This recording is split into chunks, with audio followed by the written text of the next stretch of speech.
To my left, I have Declan McCullagh, who's a journalist involved with numerous organizations, now working for News.com. That's right. And also Matt Blaze, who works at the security department for AT&T and was involved with the deconstruction of the Clipper chip, which I'm sure he could tell you more about. But let's get you guys started. This is Educating Lawmakers Is It Possible? Okay, folks. I run Politech. I wrote for the last 4 years for Wired News, and now I'm living and working in Washington, D.C., writing for CNETsNews.com about technology and politics.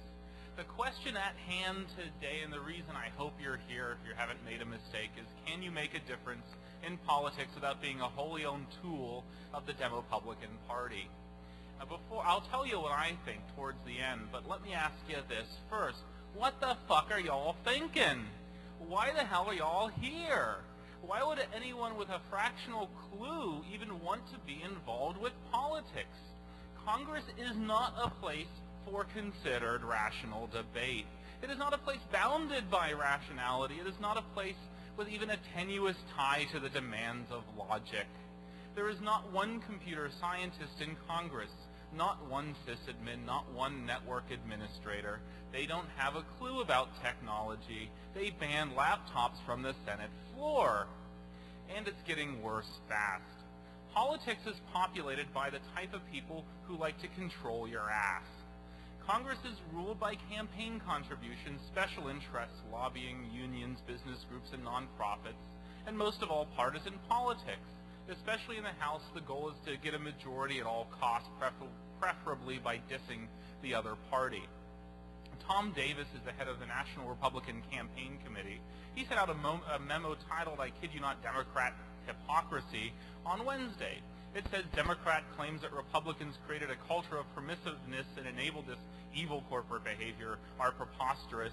Democrats have no credibility or standing to attack us on this issue. Dick Gephardt, the Democratic leader of the House, replied yesterday with his email that his press secretary sent me. Republicans have been talking about privatization of Social Security for the last 3 years, but in the last 6 months he's talking about the financial accounting scandals. Social Security privatization has magically disappeared from the Republican message playbook. Well, now what does Enron or WorldCom have to do with Social Security? Even with Friday's close at 9,000 or so, the stock market is still a better overall investment than Social Security. It was around 3,000 in 1992. That's a threefold increase in 10 years. Like I said, no logic here. But let me go through some examples of stupid Senate tricks. Admiral Tom Wilson, the head of the Defense Intelligence Agency, firmly believes that Fidel Castro may be planning a cyber attack against the United States. I'm not making this up. Wilson told the Senate Intelligence Committee during a public hearing in February 2001 that the 74-year-old communist dictator is capable of initiating a, quote, information warfare or computer network attack that could disrupt our military. I mean, what, you got these M1 Abrams tanks hooked up to the internet? How about responses to September 11th? Oh, by the way, after that happened, the panel went into closed session to discuss classified material.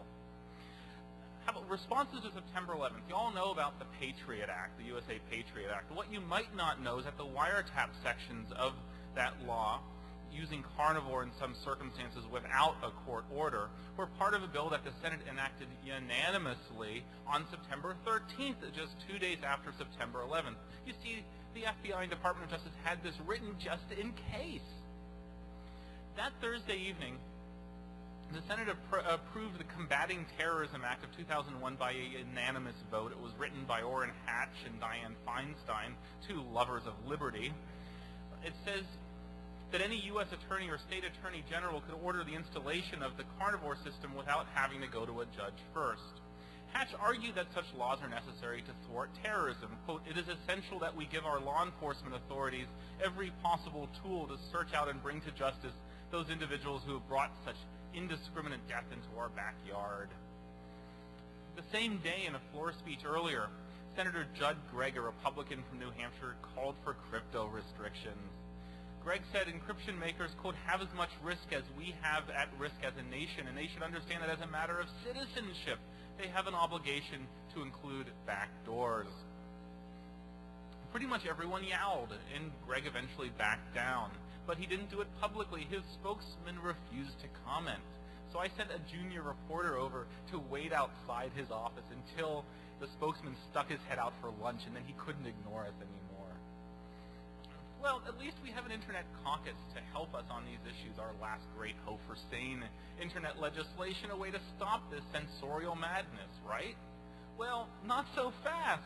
It turns out that the Internet caucus is chaired by Representative Bob Goodlatte, a Republican from Virginia, who also chairs the House Republican High Technology Working Group.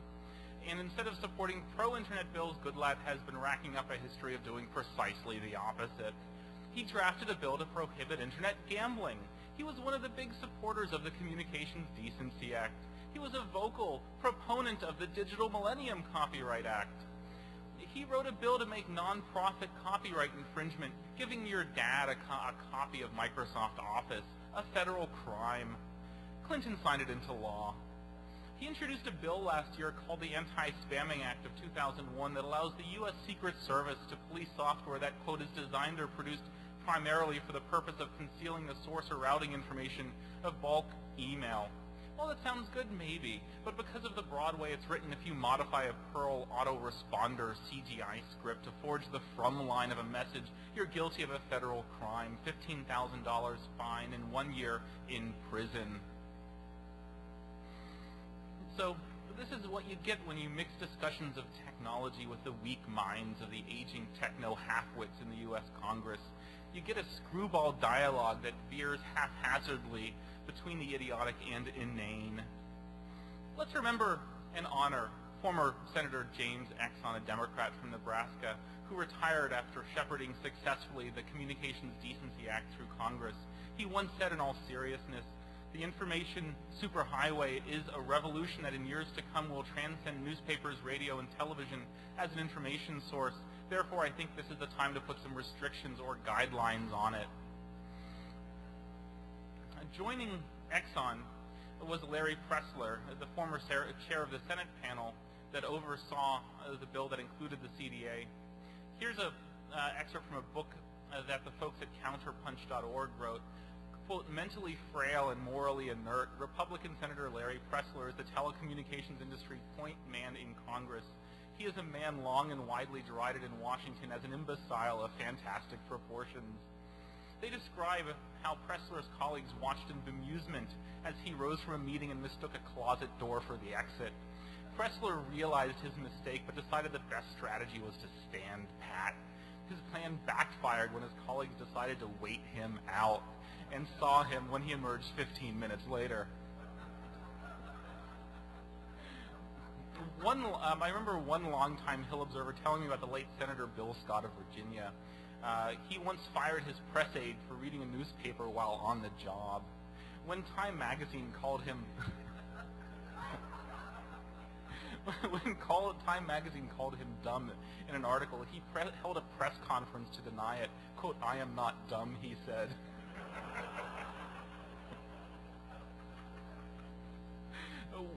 Much is lost also on Senator Charles Grassley, well known for his fascination with pedophiles and the internet, the theme of a 1995 cyberporn hearing he organized. He's still in Congress, by the way. After the Supreme Court struck down the CDA in 1997, the Iowa Republican has been forced to vent his frustrations on encryption instead. At a hearing that year, he demanded how many child molesters should go free because of encryption. Exact quote. The 1996 presidential campaign had its low moments, too. Bob Dole punctuated a presidential debate with a domain name and misspoke the address of his campaign's own website. And who can forget his immortal advice? The net is a great way to get on the internet. Bill Clinton seemed almost as clueless. Quote, "It may be that what we have to do for computers is try to develop something like the equivalent of what we're developing for television, like the V chip." What did he mean by this? A mandatory chip in every PC? His aides couldn't respond. They had no clue. He just made it up on the spot. There's President George Bush, who said famously, there ought to be limits to freedom, after he was mocked on gwbush.com. Al Gore, who told Wolf Blitzer on CNN with an entirely straight face, I took the initiative in creating the internet. Crypto. Crypto remains the topic most likely to transform articulate legislators into babbling bird brains. A few years ago, the House International Relations Committee was desperately seeking a metaphor to explain the effect of permitting the export of crypto. Quote, do we open the door to let all the cows out? Asked one Congress critter. An FBI official replied, there are many, many still left inside the barn. No, said Zog Lofgren, a Democrat from Silicon Valley. The cows are tromping all over America. Cows can replicate. They're being born all over the world. There's plenty of beef available. Once Senator Bob Kerrey of Nebraska was asked to define encryption by an even more clueless reporter. The results were horrific. Quote, well, I mean, to answer your question, I mean encryption is the political equivalent of encryption is that you ask me a question, I give you an answer, and you don't understand it.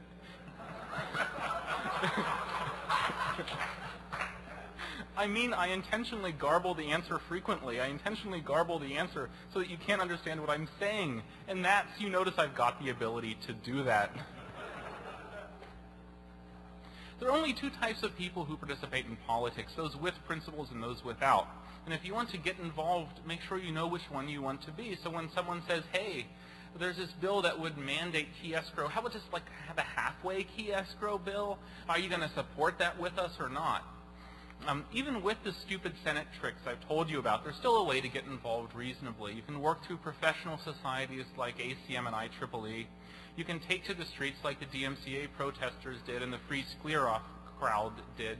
You can write to your local newspapers and ask them to publish op-eds or start special interest websites and try to get the media interested. But in the long run, this isn't what the community in this room is good at. And what do you think makes more of a difference? 15 people or even 150 people in front of the U.S. Capitol building waving Free Dimitri signs, or programs like PGP and Freenet? What makes more of a difference in the long run?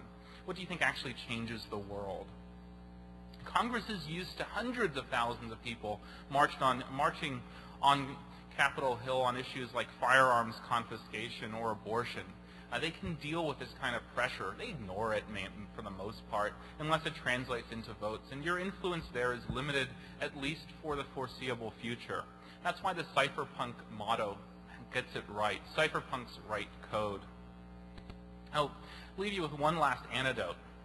If you thought that Dianne Feinstein, who hails from the home of Silicon Valley and once was a mayor of San Francisco, might be more clueful, would be badly mistaken. At one crypto hearing, she talked about whether businesses would prefer a, quote, hard key or digital key or a key infrastructure, a phrase that's nothing but meaningless blather.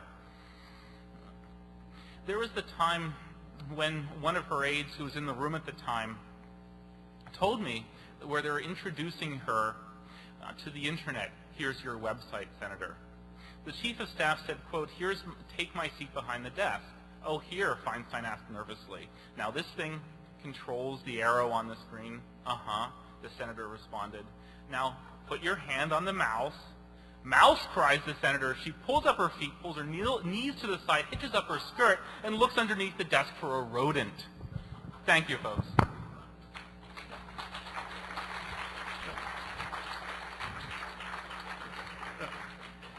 You have no idea how happy I am to get to follow that, Declan. I've always admired the fact that Declan never reveals what his own opinions are. He's this model of journalistic objectivity, if I've ever seen one. So I'm a cryptographer by trade. I study how to use cryptography to build secure systems. I've been interested in that professionally for about 10 or 15 years or so. So my background is as a techie, right? I mean, I hail from the hacker community. I'm interested in the technology. I have this bias that says technology is a great way to have a huge impact, right? Small things small inventions technically can just have profound changes in our society.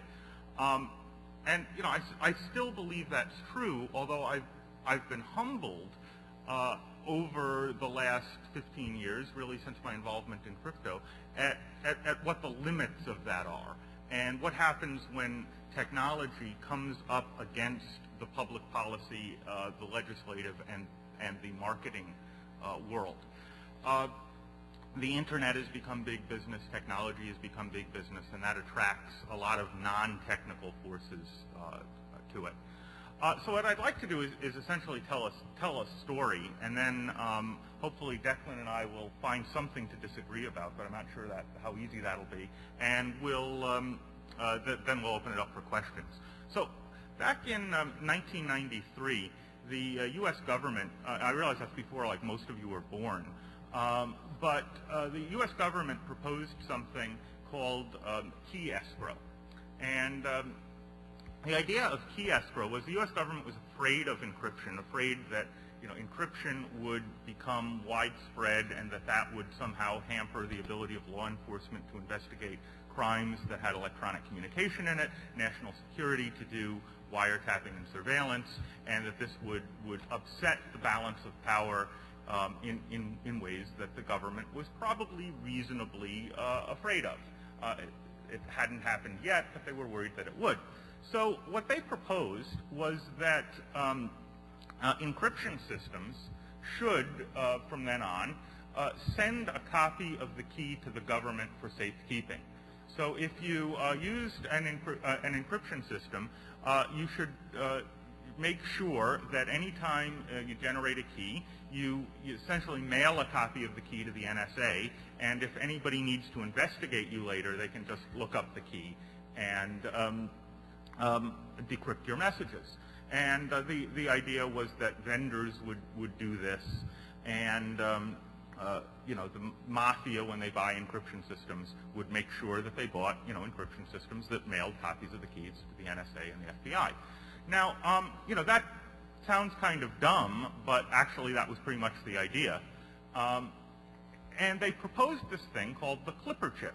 Now, the timing of this was interesting because we had reached a stage in technology where the community had realized that the data encryption standard was obsolete, or rapidly becoming obsolete.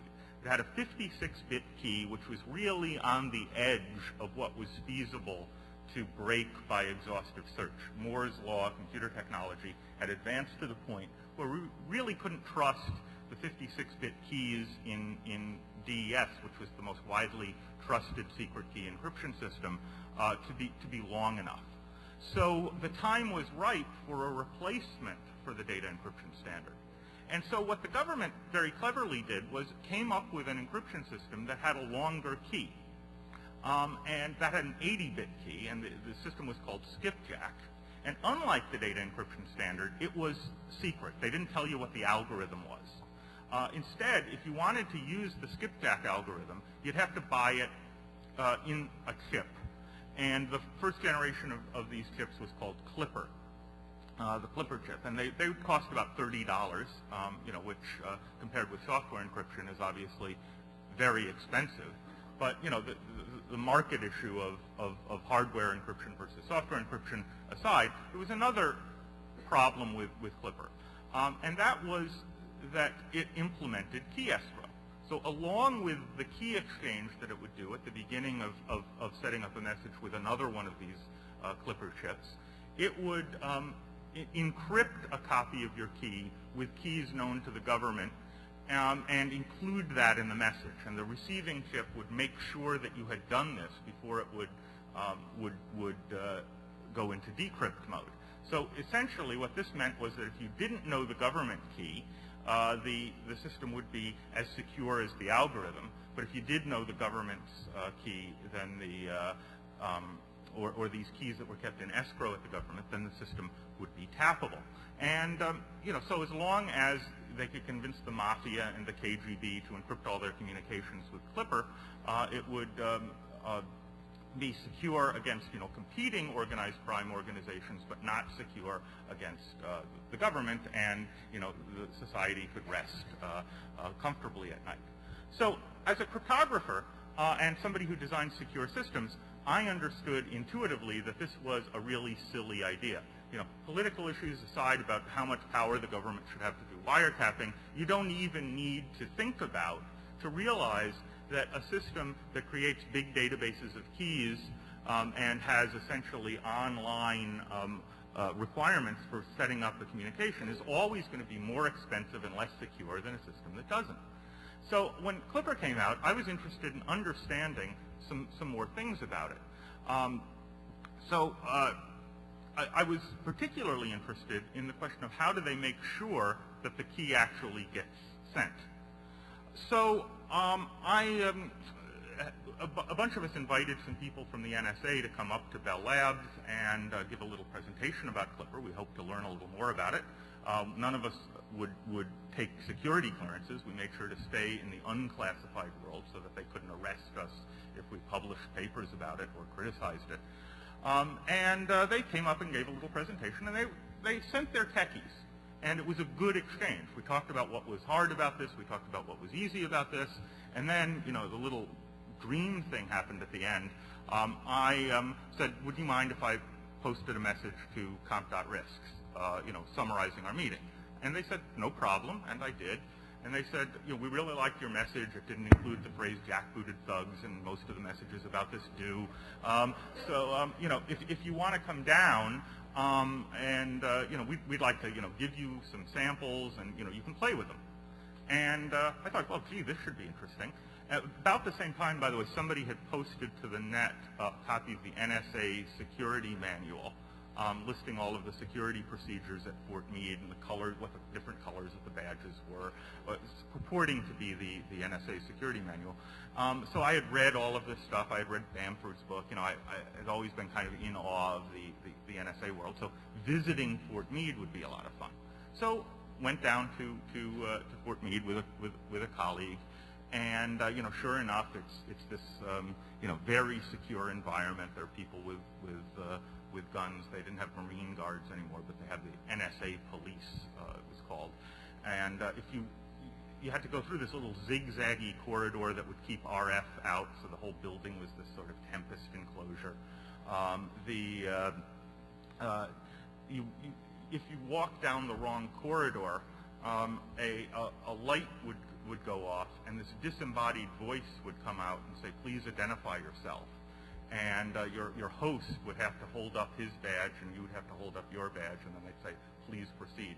And this would happen if you went out and had to go to the bathroom or anything like that. So it was, if you think Jack Valenti doesn't want you going to the bathroom without permission, the NSA is much stricter about it. It was an interesting experience. Gave me a Clipper chip in a PCM CIA card, something called a Tessera card, though they had to change the name because it turned out to be a registered trademark of somebody else. That gives you kind of an idea that this program was rolled out fairly quickly. And then I had read the NSA security manual and realized that taking computer equipment out of the building isn't really something that they like people without security clearances in particular to do. So I said, how am I going to get this out of the building? And my host said, that's a problem. But remember, these are techies. These are also hackers, too, that I'm talking to. So the guy gives me a paper bag and says, just put it in here. And so I smuggled this thing out of the NSA building. And when I got home, I noticed the paper bag he gave me actually said classified waste. It was a burn bag. So I've got I framed it. I've got in my office my NSA burn bag. I'm really proud of it. But I had to return my visitor's badge, unfortunately. I played with it almost immediately and tried some of the naive things to see how the enforcement of key escrow would work. And sure enough, the most naive ways of defeating it didn't work. But much to my chagrin, the second most naive ways of defeating it worked just fine. And it turned out there was this whole litany of ways to defeat it, depending on how much computational power you had and how much cooperation you had from the person you're talking to. The entire key escrow system just was trivially easy to defeat. So I wrote it up, and I circulated a paper among some colleagues, and was very careful to do this entirely based on all the publicly available information. So there was no classified information involved here. And of course, because my techie hosts were cooperating with this, I sent them a copy of the paper, faxed it down there, and got a phone call about 3 hours later from my technical host down there and said, what are you planning on doing with this? And I said, well, I'm planning on submitting it to a conference.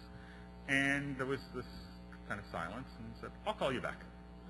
And the next morning, I went out, and of course now I'm getting, all the paranoid fantasies are starting to seep up. I'm thinking, that guy with the umbrella, does that have a poison tip on the end of it?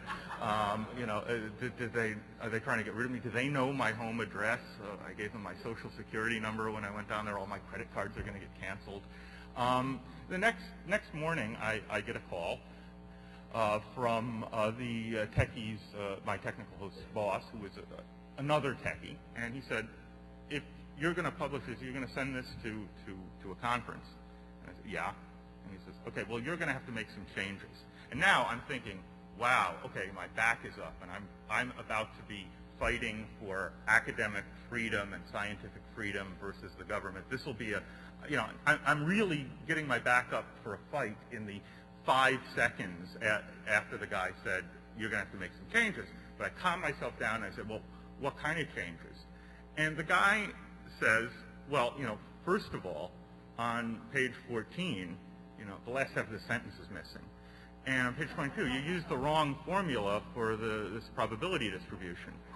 And, this word here is misspelled. And in fact, the guy gives me this pretty detailed copy editing of my paper. It really made it a lot better. And there were some embarrassing little typos there in the one that I had sent him. So he was a techie, right? And technical people appreciate technical reality, right? Essentially, their culture, like my culture, says, the culture of the technical people in this deep, dark agency is the same as the culture of technical people anywhere, right? You look to improve things, right? You look to make things better. You look to probe the outer boundaries of it. So we're still within, the low-level technical people who don't make policy, they make technology. And those people are great to deal with. So I had also circulated this around to some colleagues, all also technical people. And eventually, the paper made its way to John Markoff at the New York Times. I think it was Jim Bidzos of RSA sent a copy to, he got a copy somehow, and he sent a copy to Markoff. He was having a fight with the NSA, and he figured this would be a good way to embarrass them. So I get a call from John Markoff, and then of course I have to get the AT&T Public Relations Department involved, and now it's gone from being a question of what's the reality, what's the technical reality, how do we make this as good as possible, to a full-fledged political issue. We decided, I essentially decided that the only right thing to do is to just let's discuss it with them.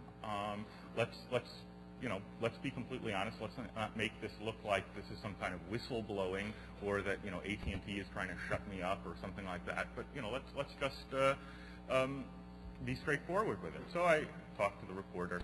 He said, okay, well, this will be running in tomorrow's paper. And it was kind of surprising, a technical person, technical publication takes a while. News cycles are faster, so that's one thing. Things can happen much more quickly than you expect. Look for it in tomorrow's paper. I get a call from him a little later. He needs fact-check a couple details and said, by the way, this is probably going to get fairly prominent placement. It's a slow news day. Okay, I figured prominent placement, fine. So I pick up late that night. You can get the New York Times in New York, or at least you could then. You could get the New York Times around 10 p.m., print editions, before they had the web edition. Looked in the paper and it wasn't there. And I figured, okay, fine. This isn't front page news or anything. Story got bumped. I'll get to publish the paper later on. And when I got home, my phone, I had like 12 messages on my answering machine from people. Apparently, it hadn't occurred to me to look on the front page above the fold. So it was in the upper right-hand corner. So this was like the lead news position. The title of my paper was "Protocol Failure in the Escrowed Encryption Standard." The New York Times headline was "Flaw Found in Federal Plan for Wiretapping," and and it actually did a pretty good job of explaining. It was technically pretty right on. But it was clear that this had caused a certain amount of consternation. I was utterly unprepared for the political world dealing with this. But the interesting thing was that as long as you stay in the technical world, everyone's motivation is really the same. As soon as you go into the political world or the business world or the economic world, things change rapidly. Now, I got interested in crypto policy. I was interested in the politics of things. So, I was willing to participate in the policy debate, but it was definitely, I learned very quickly that this was not something that I was well trained for. To give you an example, we wrote a number of reports, studied the question of, is key escrow, does the government policy make sense from a technical point of view? Me and a number of colleagues studied these fairly carefully and came out with a couple of studies of the question. What are the risks and costs of key recovery? What length key do you need? These are sort of technical questions that have some influence on the public policy world. So aimed at people who make policy about encryption to educate them about the technical realities of this. And the thing that was clearest about this was that the goal of the two worlds was so different that it's very difficult for the two communities to talk to each other. The goal of the technical and scientific world is to deal with sort of objective reality. Figure out what it is, figure out how to best engineer given objective reality. You don't get to negotiate with objective reality, right? The more you understand it, the better. Learning more things is good. And what we get rewarded for, at least in theory, there's dishonesty in the technical world just like there is anywhere else, but at least in theory, the aim of this and what scientists are supposed to be rewarded for is telling the truth, being clever about figuring out what the truth is. The political and policy world doesn't have that goal, right? Their goal, rightly so, is not to, Congress is not a scientific body, right? The goal of Congress is not to figure out the value of pi, right? The goal of Congress is that if there's one group that would prefer pi to be 3 and another group that would prefer pi to be 4, figure out which group to make happy, right? And they won't call the mathematicians in to figure out which group to make happy, unless it's absolutely essential.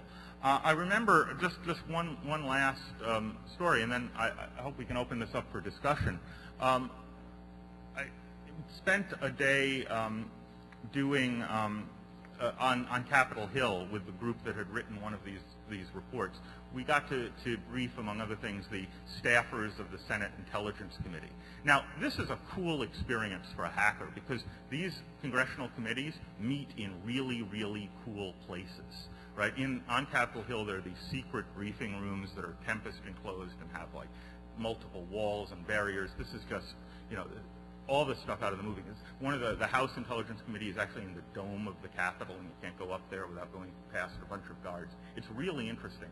And they have the seals of all these different agencies, some of which don't have public names, so they had to remove a couple of the seals from the walls. before they'd let us in.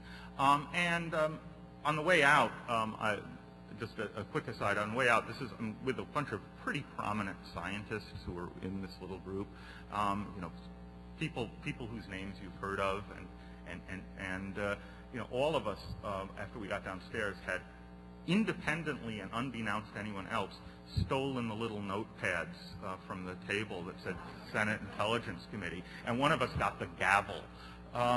So even though it's a very secure room, they don't really lock everything down. I had thought that this briefing, we had all thought the briefing that we had done had gone really well, because the people involved were engaged and they were asking really tough questions. And in the scientific community, if someone asks you a really hard question, you feel great about it. If somebody gets up and says, I think you're wrong because of this, this, and this, that means you've engaged somebody. That means you're talking about something non-trivial, right? That means you're really doing your job. In the policy world, it was made clear from the policy person, if somebody asks you a hostile question, it's because they're hostile. That as a technical person, that's something you really have to get used to. So, did we find anything to disagree about yet? I don't think so. I concur. The folks who are technical folks or people inside federal agencies are pretty good. They may not be the most competent in the world, but they are. They do share a lot of the geek or scientific technical ethic. Well, one of the problems though is if you're really, really good and really, really smart, and you can get a six-figure salary, why are you going to take your $50K a year civil service job? Right. Well, some of them are doing it out of a sense of patriotism. There are people who could earn more in the private sector who I've met inside government agencies. And there are bad people there are no bad people in my company, but there are bad people in companies. You get a mix everywhere. I think what we have to realize is that you have to, if you're called upon to brief a policymaker, or if you're trying to influence policy, you have to understand who your audience is. It's critically important that you not rely on only the kind of argument that's going to sway a technologist in the public policy world. And the trick is doing that in a way that doesn't undermine your own credibility at home, right? Doesn't undermine your own credibility in your own community. People will try to get you to say things that in your heart you couldn't say in a straight face, and it's very important to resist the temptation to say them. But you also need to understand that the first person to use, somebody pointed this out, and it's dead on true. In a political argument, the first person to use an equation is the one who loses the argument, right? And you don't want to resort to complicated technical explanations of things, even when they're complicated technical problems. We have about 9 minutes left. If you guys want to take some questions, come on up. Please fight for a space at the microphone. Just climb over people. Be rude. Right? Don't raise your hand. Look at the mass of people. You got to go to the mic. Here's a dude. Matt, how hard was it to keep your job at AT&T? How much did they love you? I mean, well, do you have I'm any lucky. political problems with them? I work for Bell Labs, which is now part of it is now called AT&T Labs, which has long had a culture of scientific honesty. And I was very pleased that there were people in AT&T who were selling a product based on the Clipper chip that I had published a paper disparaging.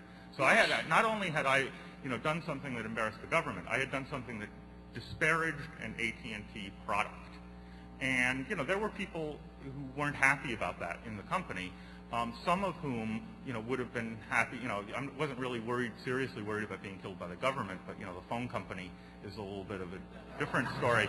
And I was very pleased that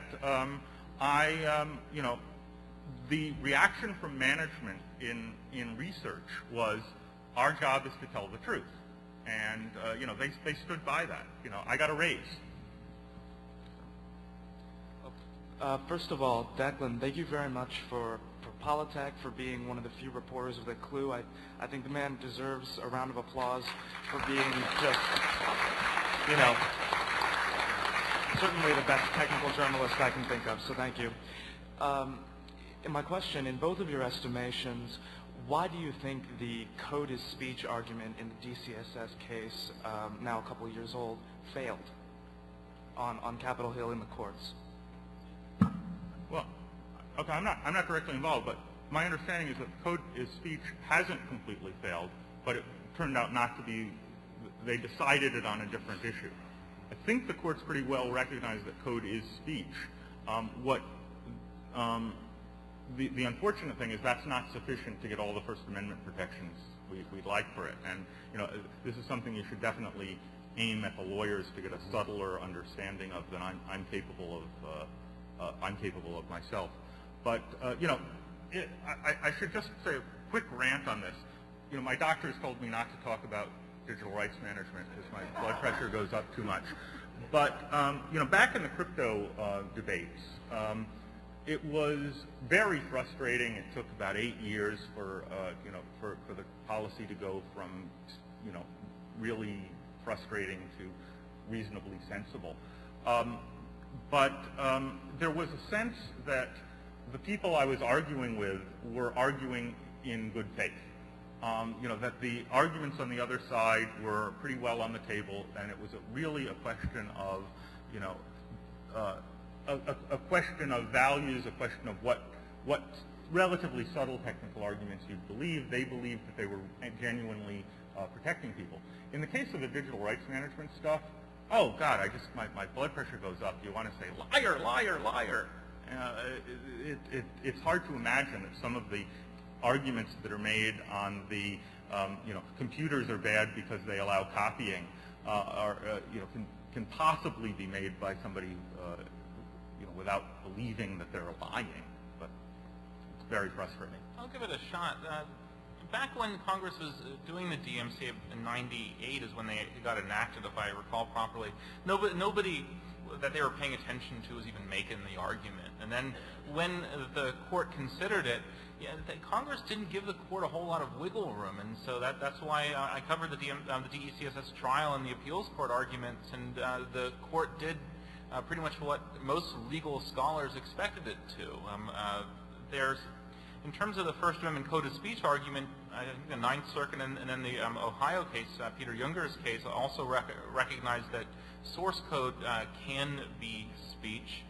But this is just part of the strange First Amendment jurisprudence that the lawyers can talk to you about. You think that the First Amendment, Congress shall make no law, means something, but you've got all these but except obscenity, harassment, child pornography, threats, copyright, libel, indecency, harmful to minors, all these exceptions to the First Amendment, and that's one of them.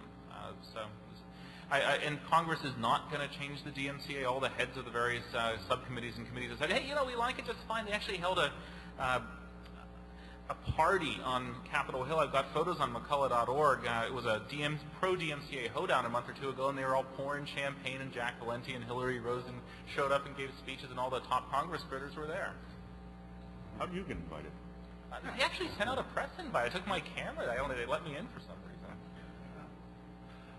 Getting back to Clipper for a second, the deficiency that you found, was that in the skipjack algorithm, the specific implementation of it, or the fabrication of the chip, and that also exists in Capstone? Well, yeah, the problem wasn't the skipjack algorithm per se. In fact, I never learned what the skipjack algorithm is until they declassified it several years later. Mm-hmm. The problem was in the protocol for creating the law enforcement access field. And the way it was set up, there were two things. First, you could spoof one if you had the cooperation of the receiving side, and secondly, the checksum was searchable by exhaustive search. But that was in essentially the protocol for exchanging the leaf and the structure of the leaf itself. Mm-hmm. But the algorithm itself, I treated as a black box, and the chip fabrication I treated as a black box. Okay. And that also is true of Capstone? Yeah, it's same algorithm, same protocol. It's worth pointing out that I reverse engineered classified information, although I didn't have direct access. I never took a security clearance. I reverse engineered classified information to figure this out. I looked at some documents analytically, was able to figure out what some of the classified fields were. It wasn't rocket science or anything. It's interesting that that's perfectly legal. If this had been a copyright protection system, then I could go to jail. Thank you. Yeah. I have a comment and a question, Matt. Surely there are some things at AT&T Bell Labs that are off limits for research, like, for example, cell phone safety. I think there are limits even on what you can do in Bell Labs, especially in this new mean, lean time. Yeah, well, we're not a cell phone company anymore. Right. So Oh, I you're suspect lucky. I could probably do cell phone safety without ruffling any that's feathers good. at all. We're a lot of cell phone users. Thank WorldCom for something. So my question, though, is how long do you think it'll be before there will be product liability for software? At the moment, even though there's software in everything, somehow all those manufacturers have managed to weaselly deny their liability through shrink-wrap licenses and that sort of thing. And it's been terrible for the industry as far as I can tell, particularly for security. Yeah, there are some subtleties here, and this is not my area. I share your puzzlement at the fact that we have liability pretty much everywhere in life except software. I'm not sure what the unintended consequences of extending liability to software should be. I mean, that's something that economists and lawyers and techies need to study. But I am sure that we're in a terrible situation as far as internet security with all of these essentially exploding computers out there, and running operating systems that can not only harm the user of the computer, but if they're hooked up to a DSL link, can harm everyone else on the net. And the responsibility for that we have right now is none. To add a brief addition, I don't think that you're going to see Congress saying, oh yeah, we're going to have product liability for software anytime soon. I'm not sure that what such a rule would do to the free software industry in any case. But there's nothing stopping a software maker from saying in their end-user click-wrap license, yeah, you can sue us. Sure, we're entirely liable, and we're going to charge you $10,000 for this $100 word processor. So it can happen right now. The market does not prohibit it. It's just that nobody seems willing to get that kind of insurance or to get sued. We're going to have to wrap up because in a few moments is the keynote with Aaron McGruder. I want to thank these guys for a great panel. Stick around.